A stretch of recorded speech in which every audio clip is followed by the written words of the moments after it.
Dans Exode 25, nous lisons qu'il était demandé à tous les Israélites d'apporter quelques matériaux que Dieu avait spécifiés en vue de la construction du tabernacle. Les femmes ont eu également une part importante dans cette construction.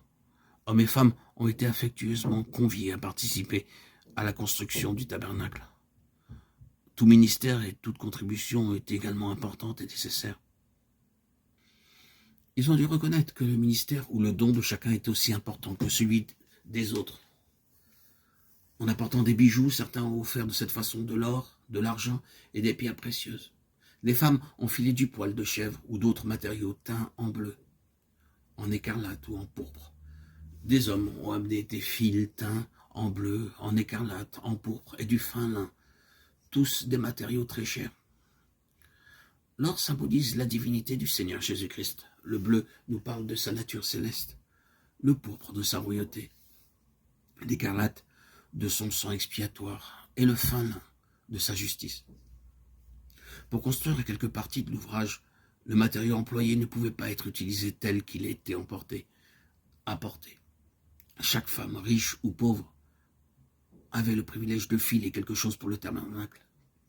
Cela ne requérait ni éducation ni diplôme.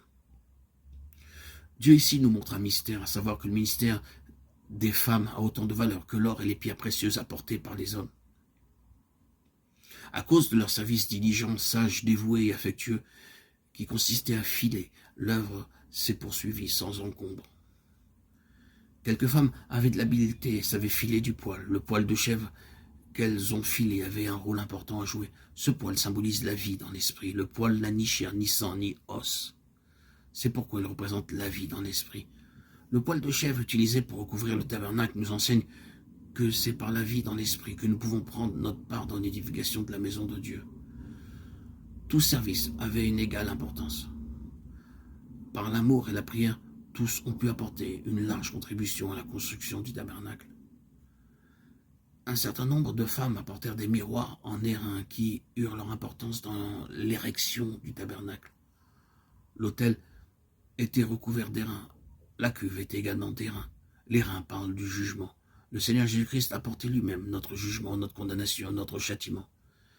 Les matières n'étaient pas utilisées en raison de leur valeur matérielle, mais de leur importance spirituelle, qu'elles fussent du bois d'acacia ou de l'or. Elles avaient toutes deux la même valeur spirituelle. Personne ne pouvait revendiquer quelques avantages plus importants pour avoir donné de l'or. Toute matière, or, argent, airain ou aromate, avait la même valeur. L'autel et la cuve d'airain avaient toutes deux une fonction très importante dans le tabernacle. L'autel évoque la vie et la mort du Seigneur Jésus-Christ, la façon dont il est venu dans le monde en tant qu'homme et le fait qu'il a porté lui-même notre jugement. Au jour d'autrefois, les femmes employaient l'airain pour en faire des miroirs. On polissait les assiettes d'airain, on les faisait briller comme des glaces. Le miroir symbolise la vanité. Nous ne cessons de nous regarder dans la glace et nous sommes fiers de nous-mêmes. Mais ces miroirs devenaient très utiles lorsqu'on les livrait au service du tabernacle. Ces mêmes glaces, jadis vaines et sans utilité, devenaient ainsi un symbole de notre union dans la mort du Seigneur Jésus-Christ par notre mort à nous-mêmes. C'est là le mystère de la croix. J'ai été crucifié avec Christ, et si je vis, ce n'est plus moi qui vis, c'est Christ qui vit en moi. Si je vis maintenant dans la chair, je vis dans la foi du Fils de Dieu, qui m'a aimé et qui s'est livré lui-même pour moi. Galates 2:20. C'est par une vie crucifiée que des croyants mondains peuvent devenir fidèles et consacrés, en commençant à servir le Seigneur, par tous les moyens mis à leur disposition. Dieu, en nous sauvant, a un grand dessein en vue. Il a jeté sur nous son dévolu afin que nous construisions son sanctuaire qui donnera satisfaction à son cœur. À nous d'accomplir pour lui ce que le ciel ni les anges ne peuvent réaliser. Dieu veut que nous soyons éternellement avec lui. Nous devons venir à la maison de Dieu pour apprendre tous ces mystères.